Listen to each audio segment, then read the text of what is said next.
The film starts with a man named Boyce walking up to address the viewer, with his face heavily scarred. He says that this is no fairy tale, and that there are no happy endings. Earth has fallen into an uncivilized dystopia known only as the Lost Lands.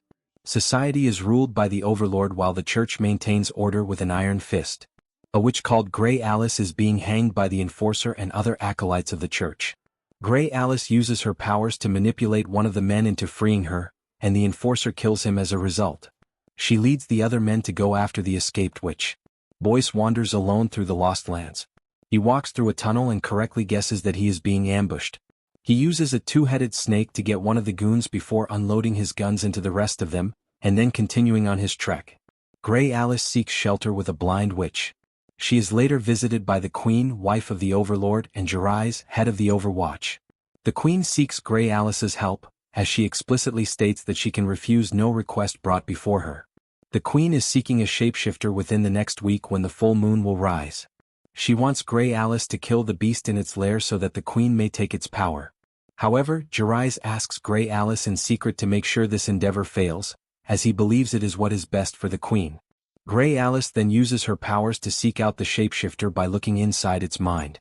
The Queen loathes the Overlord, who is in poor health and close to death. Boyce was her secret lover before he went off on his way. Gray Alys finds him in a pub and requests his assistance in finding the shapeshifter. He knows the creature as Sartor, the Grey Wolf. Meanwhile, the Enforcer is working alongside the Patriarch, who serves the Overlord but has secret plans to overthrow him and the Queen. The Patriarch sends the Enforcer and the acolytes to find Gray Alys, force her into a confession, and then execute her. Gray Alys and Boyce set off on their journey through the Lost Lands. They first run into old friends of Boyce, Ross and Mara. Boyce later sleeps with Mara before he and Gray Alys continue. The Enforcer and her goons later find Ross and Mara, torturing them for information on Gray Alys and Boyce's whereabouts. Mara tells them they are headed for Skull River, but they kill Ross and take Mara with them. The duo later go looking for Boyce's other friend Cyrus, but he has been hanged by the Church. Boyce and Gray Alys find the Enforcer and the goons, who have all covered their eyes so Gray Alys's powers cannot work on them. The Enforcer then shoots Mara in the head just to throw salt on the wound for Boyce.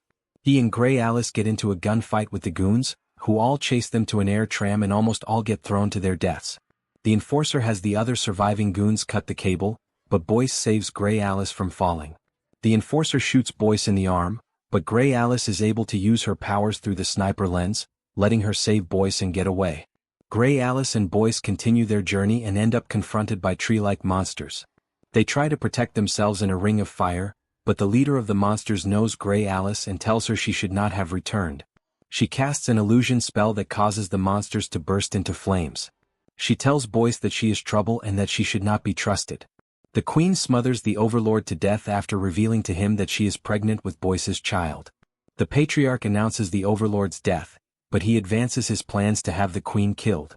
The Enforcer and her goons charge towards Gray Alys on a train.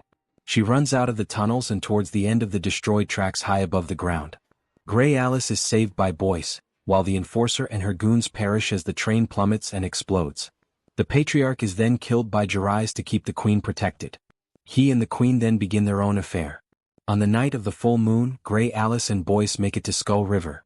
It is revealed that there is no Sartor, Boyce was the shapeshifter all along.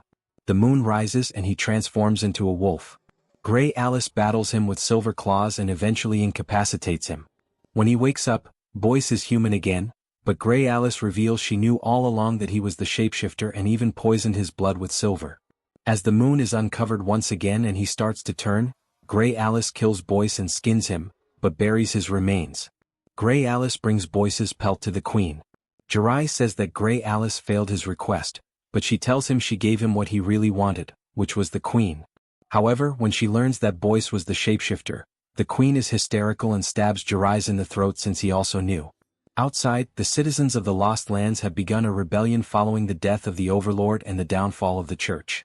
The Queen runs away while Boyce's pelt burns in the sun. His grave then begins to shake. A resurrected Boyce then goes to find Gray Alys to kill her. She then says that she was counting on him to come back to life, just like she knew the rebellion would happen. Boyce and Gray Alys then decide to join forces and travel the Lost Lands, surviving and hunting together.